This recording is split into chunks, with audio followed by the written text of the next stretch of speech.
17 февраля на календаре, в целом месяц двигается. Ну, а куда ему деваться? Это естественный ход вещей, его никто не отменял и отменить, наверное, и не сможет никогда. Но что еще остается неизменным в этой жизни, это то, что мы каждое утро в 7:00 говорим вам «Доброе утро». Это «Утро Якутии» на телеканале «Якутия-24».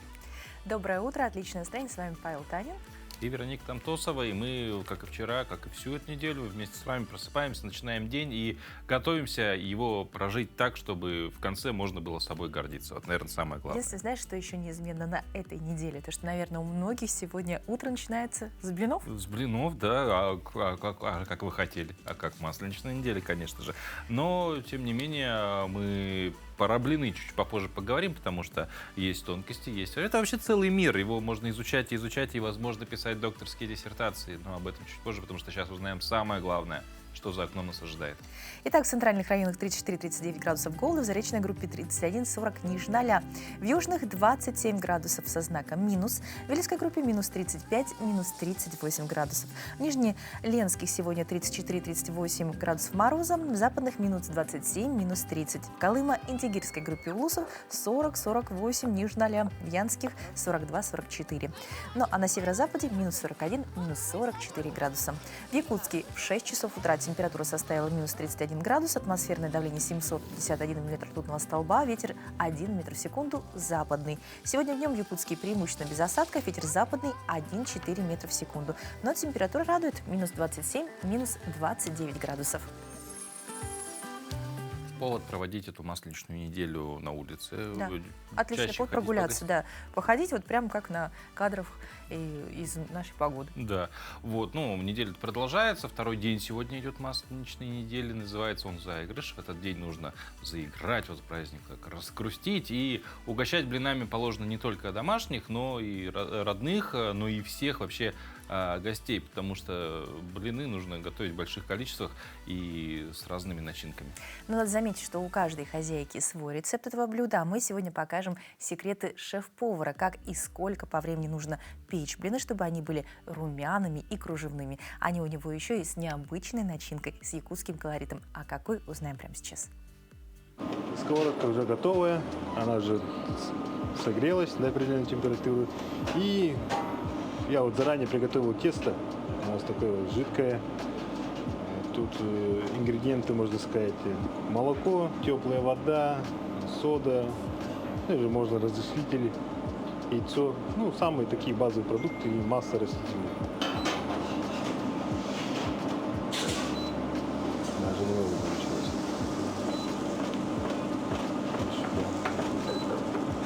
Так, делаем.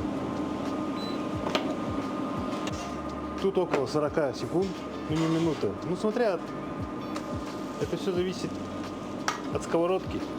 Если она плотная, она очень хорошо держит жар, как бы быстрее готовит. А если такая плоская будет, там уже температуры меньше надо, огня меньше надо сделать, из-за этого он больше долго будет готовиться. И вот так вот можно взять, проверить. Все, готово. Взяли и положили. У меня есть, наверное, слабосоленый и как раз блины, сливочный соус и слабосоленый, наверное, просто. Они подходят очень сильно друг к другу, там раскрывается очень сильный вкус. Это просто вкусно. Берем любой сливочный соус. Лучше взять сковородку, полить туда сливок 22%. Соль, перец, чуть-чуть подогреть, он загустеет. Все, как бы у вас уже соус есть. Это как база идет. И вот уже вот так вот. И туда кладем нашу нельму слабосоленую.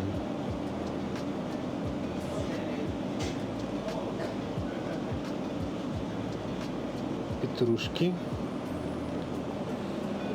Теперь можно подавать гостям.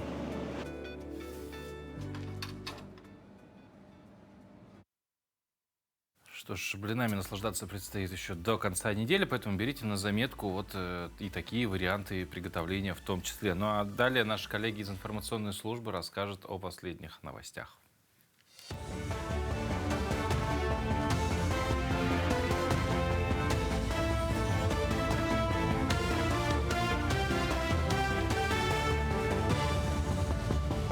Приветствую, коллеги и зрители. Расскажу о самых заметных событиях этого утра.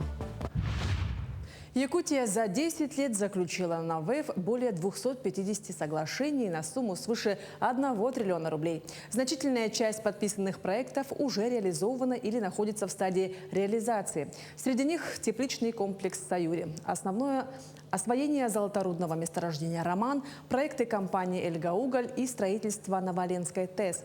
На последние 10 лет в экономику Дальнего Востока привлечено около 20 триллионов рублей инвестиций, а лидером среди регионов по объему вложений в основной капитал стала Якутия. Это 4,5 триллионов рублей. За беспилотниками проследят в режиме онлайн. С 1 марта 2026 года все гражданские БПЛА будут подключены к единой системе мониторинга ГЛОНАСС. Соответствующее постановление утвердило правительство. Согласно документу, система будет хранить идентификационные номера воздушных судов, отслеживать высоту их полета и координаты. Это позволит не только оперативно согласовывать полеты, но и четко разделять БПЛА на свои и чужие. И в случае обнаружения последних принимать соответствующие меры. Нюрнбергинцы могут пройти диспансеризацию и проверить состояние здоровья. Благодаря национальному проекту «Продолжительная и активная жизнь» обследование проводится бесплатно. Оно помогает выявлять заболевания на ранних стадиях, оценивать факторы риска и проводить оценку репродуктивного здоровья. В этом году уже около 3000 нюрнбергинцев позаботились о своем здоровье. Среди них нескольким жителям Нюрнберга на ранней стадии выявили сердечно-сосудистые заболевания, артериальную гипертонию. Пациенты уже начали наблюдение и активное лечение по выявленному заболеванию. Для того, чтобы пройти диспансеризацию, пациент может записаться либо через МАКС на сайте ЕР-14 по телефону колл-центра 122 при личном обращении в поликлинику, либо в отделение профилактики, расположенного по Аюнского у нас. С конца прошлого года мы ввели такое нововведение. Каждый, кто пройдет диспансеризацию, либо профилактические медицинские осмотры, или также посетит школу здоровья, участвует у нас в лотерее. То есть призы еженедельно, розыгрыш проводится, и призы у нас достаточно разнообразные. Россия может столкнуться с дефицитом меда в этом году. В текущем сезоне ранние сорта меда сырья, акациевый и каштановый, на рынке закончились быстрее обычного. Различные сорта цветочного разнотравья, как правило, доступные до весны, находились в большом дефиците уже к Новому году. Гречишный может закончиться уже в феврале, считают эксперты. При этом закупочные цены на все виды меда увеличиваются на 30-50% еще в сентябре 2025 года. Продолжают расти и сейчас. В Руспродсоюзе это объяснили погодными аномалиями, засухой или избытком осадков. С песнями и блинами в селе Табага ярко отпраздновали начало масленичной недели программой «Масленица. Блинная, народная, старинная». В Доме культуры «Кедр» гостей встречали нарядные коробейники со сладостями, горячими блинами и тематическими мастер-классами. Главным событием стало театрализованное представление «День первой встречи». На сцене выступили ансамбли «Зоренька», «Синегорье», «Задорника» и «Импульс». А особый колорит празднику придали ямские бубенцы и программа организации «Потомки государевых ямщиков».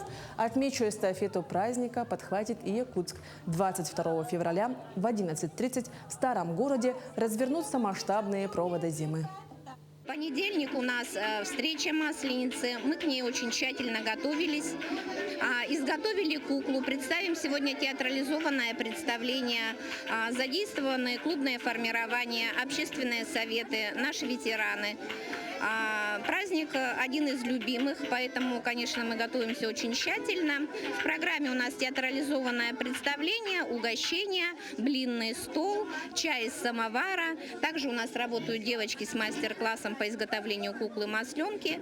Ну, мы всех поздравляем с праздником, желаем здоровья, счастья, благополучия. Правда, Масленица идет вовсю, и теперь самое время заглянуть в календарь. И сегодня он предлагает нам не просто дату, а настоящий гастрономический праздник.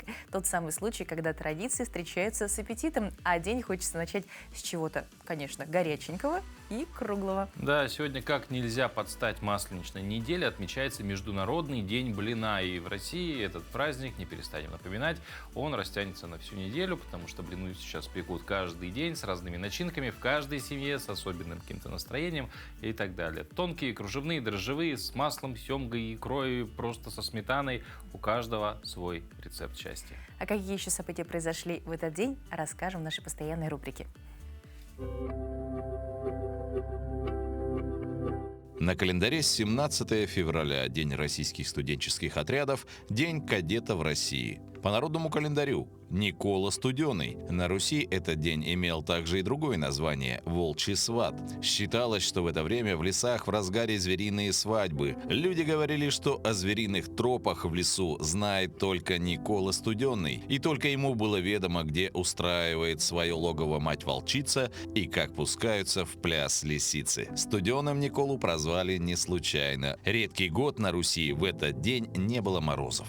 Этот день в истории. 1600 год. В Риме сожжен Джордано Бруно. В 1852 году Эрмитаж открыли для публики. В 1880 году произошло пятое неудачное покушение на Александра II. В этот день родились в 1867 году Петр Шмидт, русский морской офицер, революционер. В 1906 году Агния Барто, русская писательница, автор стихотворений для детей. В 1907 году родился Евгений Абалаков, советский скульптор и известный альпинист. В 1924 году родился Геворг Вартанян, советский и армянский разведчик, герой Советского Союза. В 1947 году родился Вячеслав Малежик, советский и российский эстрадный певец, поэт, композитор, заслуженный артист России.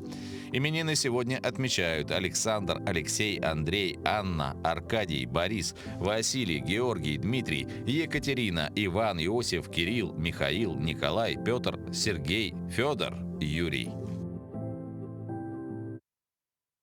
Ну а февраль вообще щедр на праздники. Один из самых ярких, наполненных глубоким смыслом торжеств готовятся встречать наши соседи. Сагалган, бурятский Новый год или праздник Белого месяца в этом году отметят 18 февраля, то есть уже завтра. Это время чистоты помыслов, уважения к старшим и особого семейного тепла. Время, когда даже погода, кажется, становится чуточку добрее. Как проводить старый год, чтобы не оставить в нем удачу? Почему в этот праздник нельзя ссориться даже мысленно? И куда пойти, чтобы окунуться в атмосферу восточной сказки? Об этом всем нам сегодня расскажет Василий Зырянов, председатель бурятской общины, и его помощница Нина Петрова. Здравствуйте. Доброе утро. Очень рада вас Уместно видеть. ли по аналогии Да. с привычным Новым годом с наступающим поздравлять? Да, уместно. Тогда с наступающим.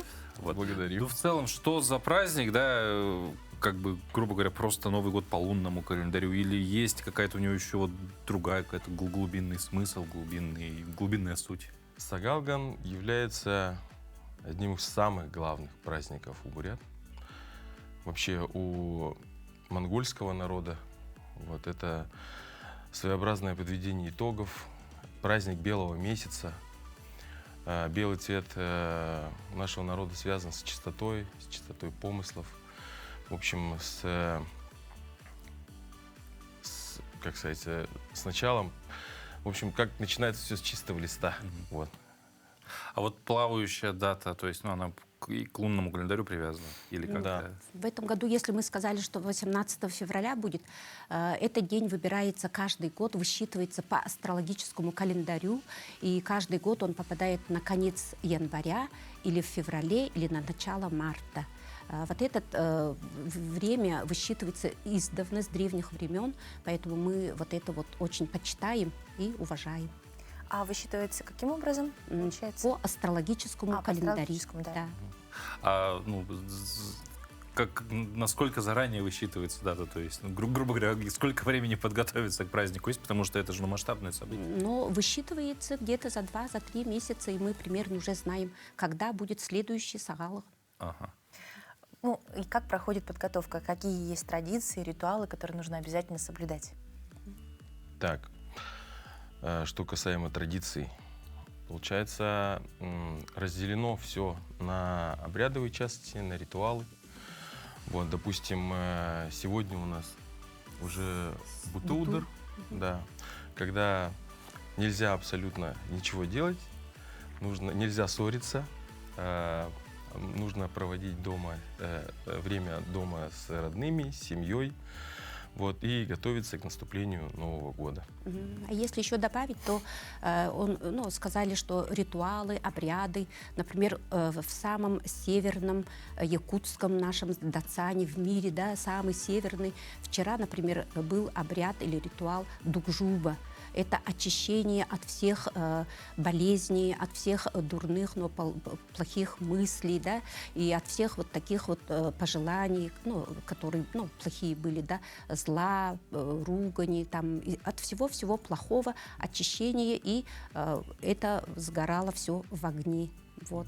Такой большой обряд, ритуал вчера провели не только в нашем Дацане, а по всему миру, во всех дацанах буддийских. То есть прям вот такое международное единение получается. Да. Ну да, в определенный день. А как долго продолжается праздник? То есть, допустим, если мы возьмем сравнение, по лунному календарю в Китае отмечают Новый год, там неделя у них почти празднество идет. Наш традиционный, к которому привыкли, Новый год 1 января тоже нам каникул выдает. А в бурятский Новый год как долго продолжается? Или вот только один день? И... Официально Сагалган в России дается один выходной день, а вообще Сагалган празднуется месяц. Вот целый месяц люди ходят друг к другу в гости, поздравляют с Новым годом. И вот есть такой ритуал, что гостеприимство. Чем больше к тебе придут гостей, и чем больше ты сходишь в гости, тем благополучнее будет год. И даже если взять слово «сагалган» или же «саганхара», это считается белый месяц. И поэтому, вот, как сказали, целый месяц у нас вот гостеприимный. И обязательно нужно встречать всех гостей белой пищей. Это белая пища самая почитаемая у нас у бурят. Да, что входит в белую пищу? Туда входит молоко, масло, сметана, творог, ну и, конечно же, бузы, вот позы, мясо. Вот, и стол накрывается, белый чай, чай с молоком. То есть все в основном продукты белого цвета. Да. И все в основном традиционное получается. Да. Насколько многочисленна вообще община, чтобы ходить в гости? Ну, здесь у нас, на самом деле, в Якутии наша община считается не одной из самых крупных, да, а самой большой общиной. С 91-го года, получается, образовалась. В этом году, кстати, у нас нашей общине 35 лет. Вот. И если касаться конкретной переписи, да, то мы сказать не можем, сколько. Численность. Сложно. Потому что, допустим, по мероприятиям, да, если брать залы, то 500 человек собирается, 400 человек собирается на мероприятии. В целом, как сказали, многочисленная. Да, самая многочисленная. Да. Вот. И пользуясь случаем, у вас есть возможность всю многочисленную диаспору поздравить с наступающим праздником. Давайте, Нина Чемитовна.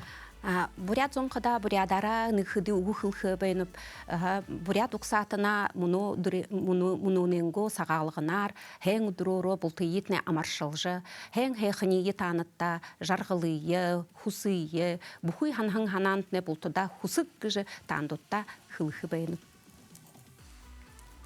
Если перевести, то, конечно, мы очень рады нашему празднику и всех наших соотечественников, да, и, конечно, наших земляков. Всех поздравляем с нашим праздником Сагалган и пожелаем им всего самого-самого доброго, самого хорошего, крепкого здоровья, счастья, и чтобы все помыслы и желания, которые вы себе вставите, да, пусть исполнятся, все будет так, как вы пожелаете. Вам остается только поддержать ваши слова, потому что прекрасное поздравление с прекрасным праздником, пожелать вам еще раз с наступающим. Спасибо. И в целом просто хорошего дня. Спасибо. И, конечно, чтобы этот месяц, правда, прошел добродушно, чтобы много было гостей, и чтобы было чем встречать, кого встречать. И это стало залогом прекрасного Нового года. Спасибо. Вот. Верно. Мы двигаемся дальше и продолжаем говорить про Бурятию, потому что прямо непосредственно у соседей наших, вот про праздник мы проговорили. Теперь там, в Бурятии, появилось место, куда точно стоит отправиться в путешествие. В Улан-Удэ открылся современный скалодром, где студенты могут тренироваться совершенно бесплатно. Для всех остальных тоже доступно, но главный акцент все-таки делают на молодежь и будущих покорителей вершин. Как студенты Бурятии воплотили мечту в жизнь и кто теперь может испытать себя на высоте, расскажут наши коллеги.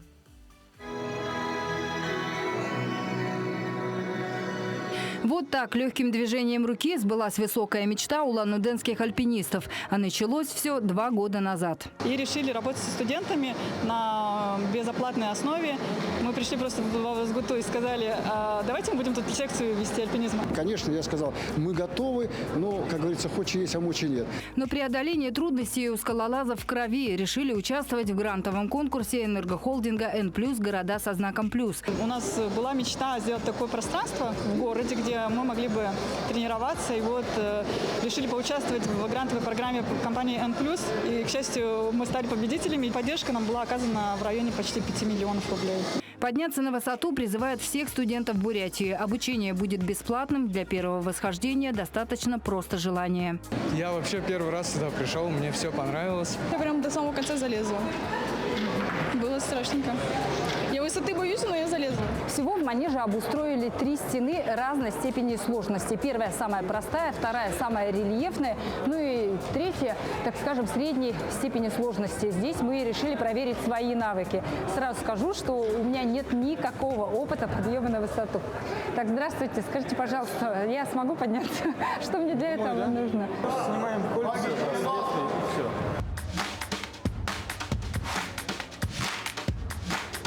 Ой, что-то я, кажется, очень крутую стену выбрала. Вы работаете также руками, ноги также ставите. Все, я, кажется, сейчас упаду.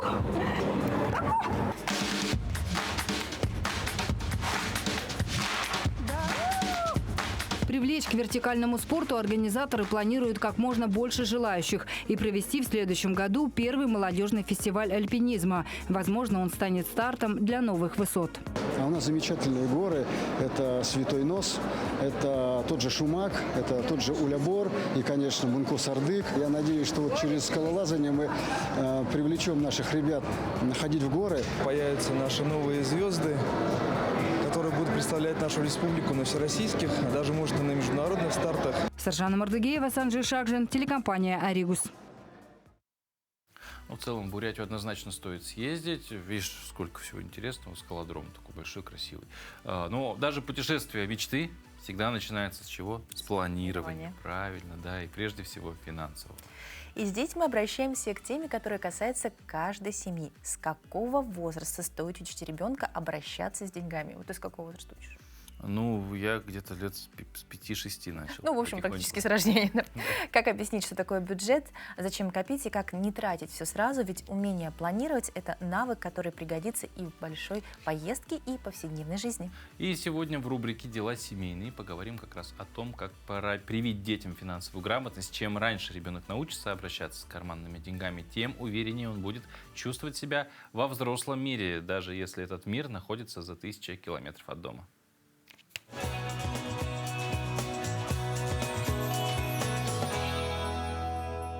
Доброе утро, Якутия! Сегодня в рубрике «Дела семейные» мы с вами поговорим о том, как научить ребенка распределять финансы. В целом можно сказать, что финансовая грамотность – это один из самых ценных подарков, который можете вы сделать своему ребенку. Научить финансовой грамотности – это не про теорию, это про практику. Лучше всего дети учатся на своем собственном опыте и на своих собственных наблюдениях. То есть таким образом под вашим руководством дети смогут поэтапно научиться распределять свои финансы. Первый этап – это дошкольный возраст, то есть это примерно от 3 до 6 лет. В это время ребенок должен понять, что деньги – это средство обмена.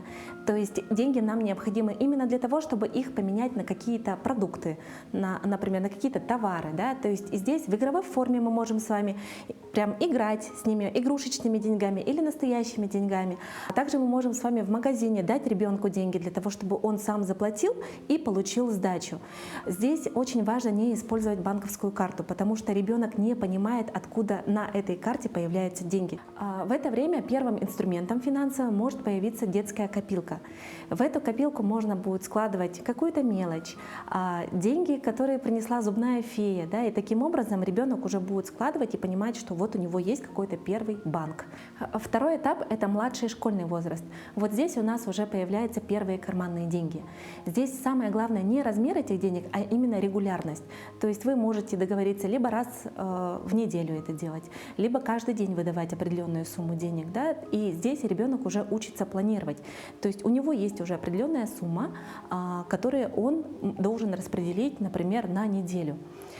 Здесь уже помогаем, объясняем о том, что там булочка стоит, там, грубо говоря, 50 рублей, да, что у него еще остается там сколько-то денег на то, чтобы потратить их там, в течение недели. Также здесь уже можно будет открывать первые банковские карты. Ребенок уже будет понимать то, что у него есть карточка, что там есть определенный лимит, он может спрашивать. Здесь уже можно будет устанавливать приложение на телефон, потому что обычно в этом возрасте у детей уже появляются свои собственные гаджеты. Можно будет устанавливать приложение там, где ребенок будет отслеживать баланс. Следующий этап — это подростковый возраст, примерно от 11 до 16 лет. В это время мы уже увеличиваем ответственность и переходим к более сложным решениям. Как происходит увеличение ответственности? То есть в это время лучше перейти на то, чтобы карманные деньги выдавались раз в месяц. В этом возрасте уже можно с ним обсуждать «хочу» и надо. То есть тут уже учимся расставлять приоритеты. То есть хочу именно сейчас, особенно когда ребенок получает, то есть сразу там крупную сумму денег, у него будет первое желание пойти и сразу же потратить, купить там то, что он давно хотел, например, да. А также есть надо, то есть то, которое все-таки ему необходимо будет в течение месяца на его какие-то базовые потребности. Также в это время мы можем включать какие-то подработки. То есть тут, допустим, дети очень часто сейчас делают какие-то несложные дизайны, например, какие-то цифровые контенты, и за это они получают дополнительные деньги. Здесь уже можно будет в этом возрасте углубляться в такие темы, как кредитование, инвестиции, то есть мы уже переходим на более такие глубокие финансовые инструменты, и каким образом они могут помочь, если правильно их использовать в жизни. И четвертый этап — это старшие подростки, то есть от 16 до 18 лет, это уже подготовка к взрослой жизни. То есть здесь мы с вами говорим не только о доходах, но и расходах. То есть учимся планировать, также составлять расходы. И здесь мы уже включаем какие-то крупные покупки, то есть учим детей именно копить на крупные цели. И также очень важно здесь говорить о финансовой безопасности. Здесь мы это прямо очень активно подчеркиваем. И также в этом возрасте нужно говорить именно о финансовой безопасности. Особенно это важно сейчас в нашем цифровом мире. То есть здесь мы рассказываем о фишинге, о кибермошенничестве, о том, как важно надежно хранить пароли. И вообще в целом уже говорим о том, как обезопасить себя и как не попасться на какие-то уловки. То есть ваша задача не вырастить маленького бухгалтера, да, который владеет всей финансовой грамотностью. Да. Ваша задача заложить здоровые финансовые привычки в своего ребенка. И здесь все способы хороши. Играйте со своими детьми. Очень много хороших игр, там Монополия, Кэшфлоу, там, где дети учат терминологию, учат понимать вообще, как происходит инвестирование, каким образом происходит накопление. Да? Это отличный способ для того, чтобы весело с семьей провести время и при этом еще и полезно. Итак, правильные финансовые привычки привили, полезное время проводить и заниматься спортом привили, а еще одно полезное с детьми занятие – изучение языков. В городе Мирном в стенах детского сада номер 11 расцветает многоязычие и творчество. Это дошкольное учреждение, ставшее республиканской инновационной площадкой, не просто обучает детей, но и прививает им любовь к родному слову на 4 языках – якутском, русском, эвенкийском и английском. Как это происходит, узнаем прямо сейчас. Ежегодно уже на протяжении 9 лет детский сад номер 11 «Теремок» радует ярким самобытным конкурсом стихов. В этом году мероприятие открыло новые горизонты. Расширилось не только тематическое направление, но и география участников. В нашем детском саду дети обучаются на 4 языках. Это русский основной язык, якутский язык, эвенкийский язык и английский язык. Поэтому проект рождался именно для воплощения этого проекта. И поэтому мы уже 9-й год работаем с этим проектом. Сейчас уже это районный конкурс, и плюс участвуют дистанционно наши социальные партнеры по проекту социальные партнеры. Это Алданский улус и Сунтарский улус. Особое волнение и трепет вызвали семейные выступления. В этом году было отмечено множество уникальных номеров, подготовленных всей семьей. Земля, сахар, моих добавлениях, моей поэзии от сердца. Твой голос, эхом вечно ценность, мы слышим, это наша вера. Некоторые семьи подошли к конкурсу с особенным энтузиазмом, представив на суд жюри собственные авторские произведения, наполненные теплом, любовью и семейными ценностями. Это стало настоящим украшением праздника, показав, как тесно переплетаются в семьях культура, творчество и воспитание. В чудном мирном мы живем, вкусный пряники жуем. Мы частушек много знаем, и для вас сейчас споем. Ох, Якутия моя, матушка красавица. Мы представляли авторское семейное чтение.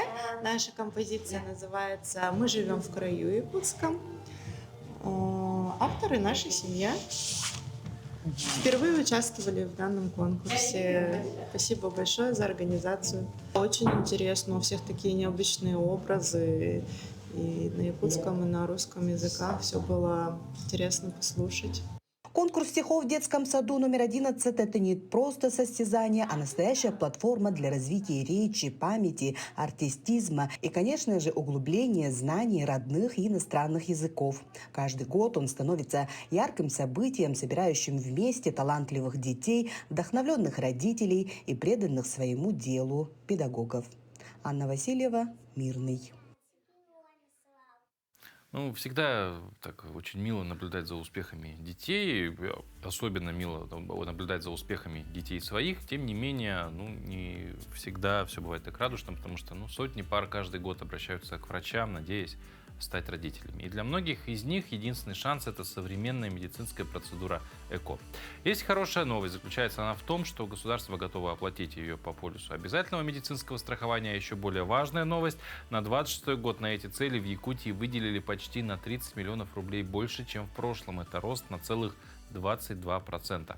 Что это значит для тех, кто ждет своего малыша? Сократится ли очередь на процедуру? И как вообще попасть в эту программу? На эти другие вопросы ответят наши гости. Юлия Трифонова, начальник отдела защиты прав застрахованных территориального фонда обязательного медицинского страхования Республики Саха-Якутия, и Айталина Семенова, заведующая отделением репродуктивных технологий Республиканской больницы номер 1 Национального центра медицины. Доброе утро. Доброе утро.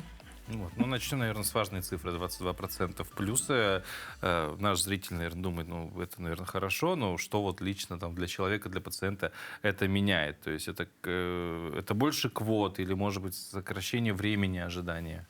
В первую очередь, это, конечно, увеличение объема. В прошлом году было пройдено 845 случаев ЭКО по республике. Из них за пределами 477 случаев, а в этом году уже запланировано на 45 случаев больше, и сумма, соответственно, также увеличилась, как вы сейчас сказали. Кроме того, в случае ЭКО включены теперь предимплантационные исследования эмбриона. Это позволяет сократить риски хромосомных нарушений, предотвратить случаи заболеваний генетических. И все это бесплатно для в рамках обязательного медицинского страхования.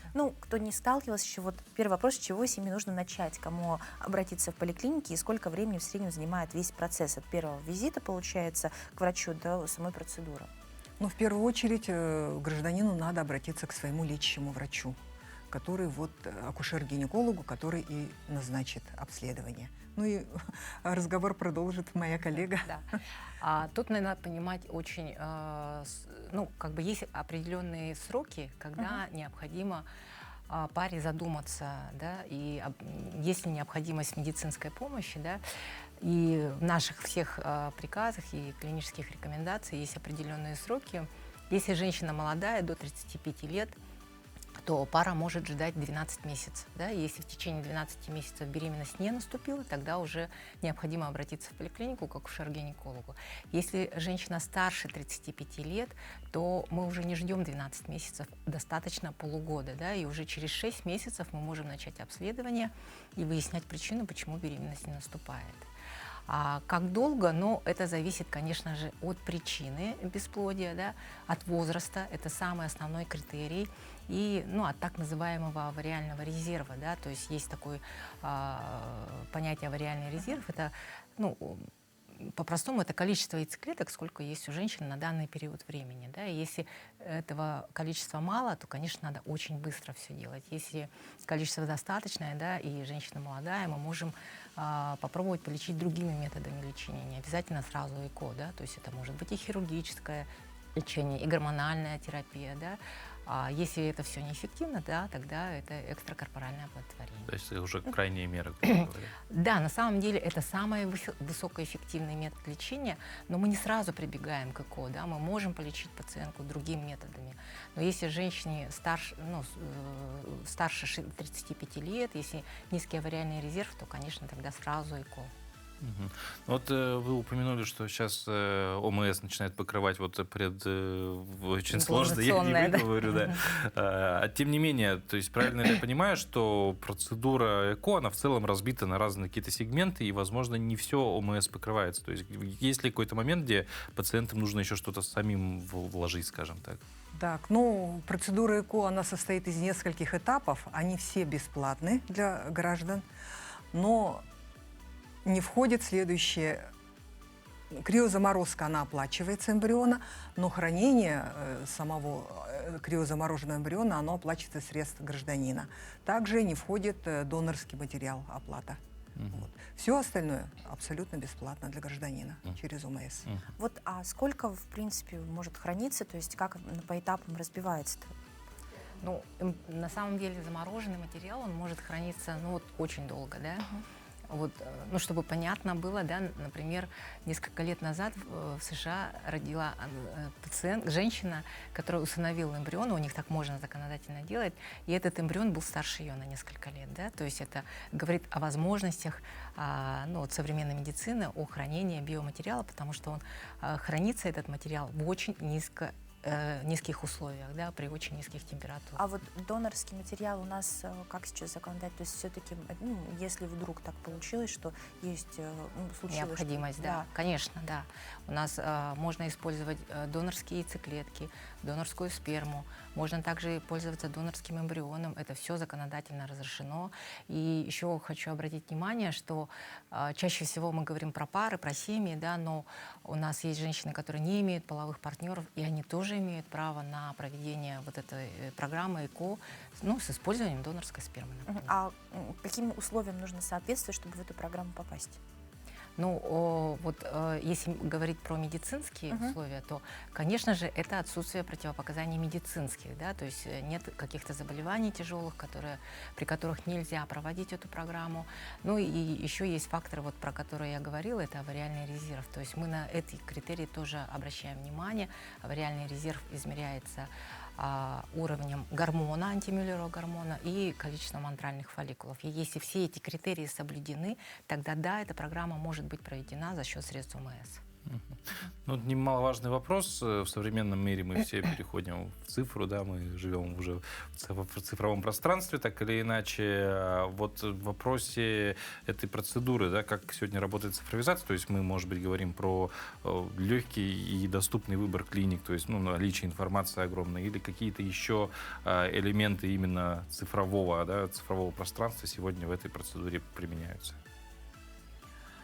Ну, на организационном уровне да, элементарно. Я, наверное, отвечу, да, что Программу ЭКО можно провести в любой клинике Российской Федерации, которая работает в рамках ОМС. То есть это не обязательно, если человек проживает в Якутии, да, он должен сделать ЭКО только в Якутске. Он может провести эту программу, пара, да, и в любом другом городе, Москва, Санкт-Петербург, Новосибирск, везде, где есть такие клиники, работающие в рамках ОМС. И это оплачивается также страховыми компаниями. И какой-то вопрос... Ну что да, вот как раз говоря про выбор клиник. Цифровизация, да. Да, то есть насколько доступна информация человеку. Мы эти данные отправляем в Минздрав, и они периодически обновляются, и там на сайте их можно посмотреть. То есть все списки доступны? Ну, это не с указанием фамилий, да, персональных данных. Да, есть определенный шифр, да, и если пациентка знает свой номер, то она может посмотреть. Но на самом деле у нас вся информация доступна, у нас наш медицинский персонал обзванивает, то есть, в общем, пациенты наши владеют информацией. Ну и, конечно, хочется спросить, потому что сейчас мы все больше таких факторов, которые подводят. А вот счастливые случаи, которые сложились, которые вам запомнились, самые интересные, самые вдохновляющие на то, чтобы работать дальше, и количество счастливых семей стало больше? Ну, если говорить из нашего практического опыта, конечно, у нас каждый год наступает беременность у так называемых сложных пациентов. Сложный пациент — это когда было много программ ЭКО, да, много — это больше 5, да, 6 и больше бывает, да, к сожалению. И мы проходим весь этот сложный путь, врачи вместе с пациентами, и когда наступает беременность, это вообще это настолько огромная радость, да, и ты понимаешь, для чего ты вообще работаешь в этой системе, да, в медицине вообще в целом. И если конкретно говорить о какой-то ситуации, то мне сразу в голову приходит случай, который был в 2015 году. Наверное, он запомнился, потому что это было начало нашей работы, да, и это был действительно первый сложный случай, когда обратилась к нам пара молодая, но при этом они прошли несколько программ ЭКО в Корее. Тогда было модно ездить, не то что модно, было доступно ездить в Корею, да, и они сделали несколько программ, и у них не получалось, и они уже пришли к нам с запросом, что мы будем делать ЭКО с донорской спермой. Там был тяжелый мужской случай.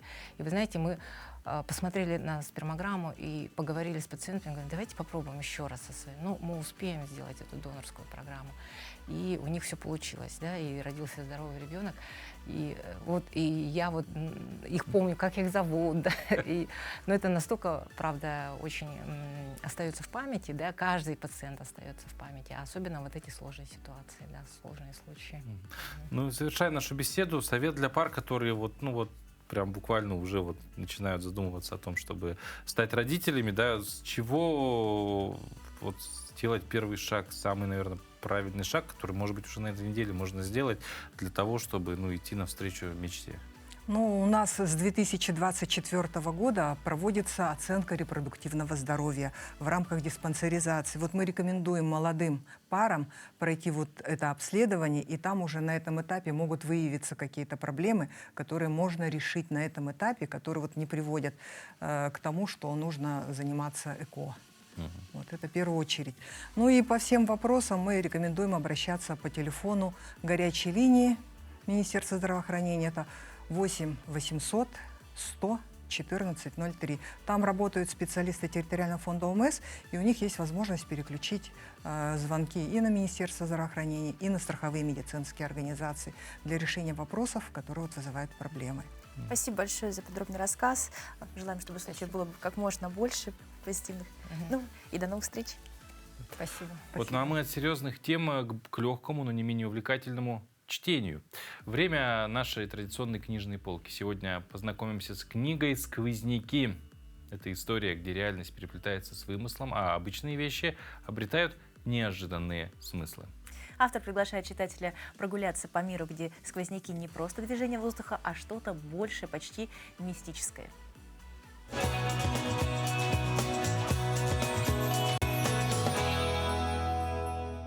Здравствуйте, друзья! Сегодня я расскажу вам про эту книгу «Сквозняки. Повелитель иллюзий». Автор Татьяна Ливанова, русская писательница, написавшая серию книг детской фантастики о приключениях 11-летней девочки Маши Некрасовой. Маша Некрасова не просто ученица обыкновенной школы, но еще и сквозняк. Сквозь ткань миров проходящий странник. Очень красиво звучит. Она путешествует по мирам и обладает магией. Появляется в тех мирах, где нужна ее помощь, помогает справиться с проблемами и всегда возвращается домой в свою комнату. Машу все считают задумчивой и самой обыкновенной, но это не так. Она совершила много подвигов и рисковала жизнью, спасая миры. Вся ее жизнь – это сплошные приключения и опасности, но в реальном мире они значат не более чем странный сон. Маша спасала миры от нападения лилового шепота на приют мечтателей, эпидемию ежиков на острове Светляков, оживление активности оборотней и самосуд на острове Синих ручьев. В другой книге она попадает в мир принцесс, рыцарей и загадочных существ. Еще в другой книге из суровой зимы она попадает в жаркое лето, но в совершенно другой реальности.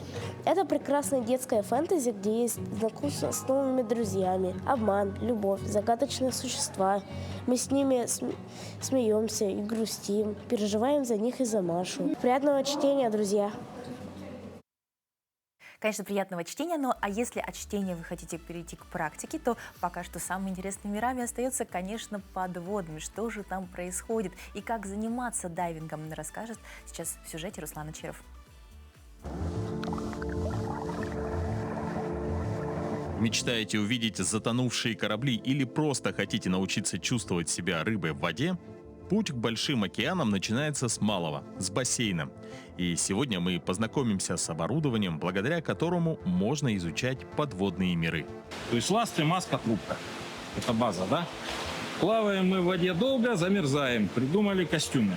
Раньше одевали свитер, обматывались полиэтиленовыми пакетами. Серьезно? Да, было такое. Это вот 80-е, 70-е годы. Упаковывались, и чтобы дольше себя быть. Сейчас придумали неопрен. Есть костюмы мокрые, есть костюмы моно, то есть полностью от пяток до. Это и костюмы сухие, исключающие попадание воды. Герметичная молния, манжеты на шее, манжеты на руках. То есть человек плавал, под водой хочется быть дольше.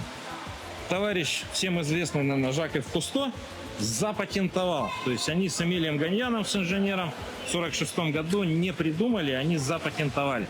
Потому что водолазное дело у нас изучалось с 1836 года. 1836 год были водолазы. Но их было 500 человек на всю планету, они ходили, мы водолазы. Это которые запаковывались в такой... Да, большие скафандры, вот, тяжелые снаряжение, трехболтовка тогда там пошло все. А Жак Кусто придумал редуцировать. То есть они взяли банон под высоким давлением и придумали систему понижения давления. То есть раньше у него был один регулятор, сейчас сделали первую, вторую ступень.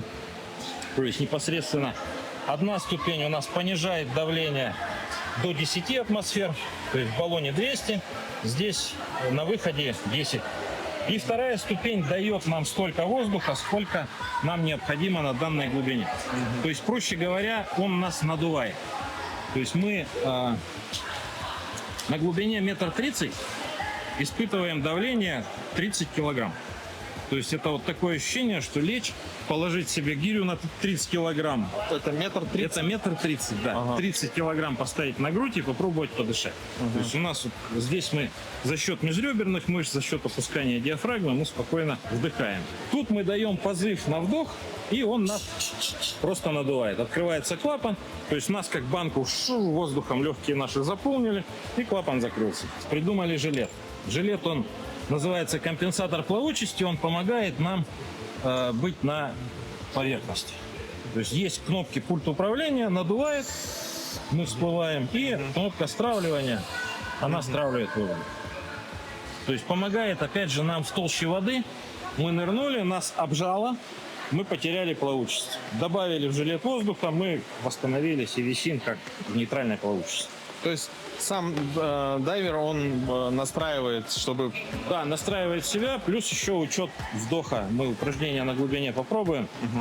Как себя вот за счет легких поднимать, опускать. То есть, как рыба висишь и такой плывешь.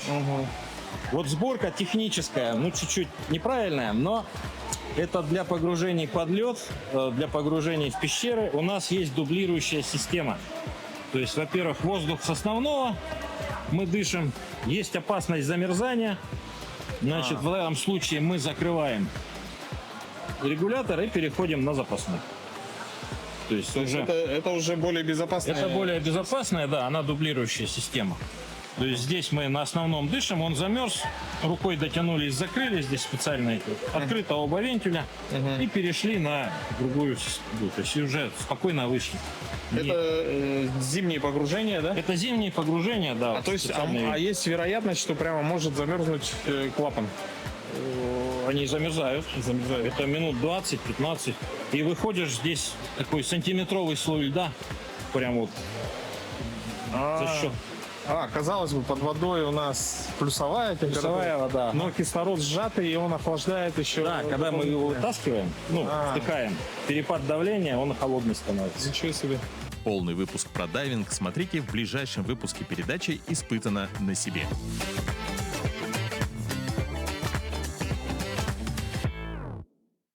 Прекрасная альтернатива физической активности. Мы каждый день рассказываем про зарядки и то, как важно поддерживать себя в тонусе. Еще один вариант, как это можно делать. Нет, потрясающий навык. Я завидую всем людям, кто умеет хорошо плавать и кто погружается, потому что я страшно боюсь воды, например, и для меня это очень полезно узнать, что, оказывается, это безопасно. А прямо сейчас переходим еще к не менее важным новостям. Погрузимся, так сказать, тоже не менее интересное пространство, в информационное поле вместе с нашими коллегами.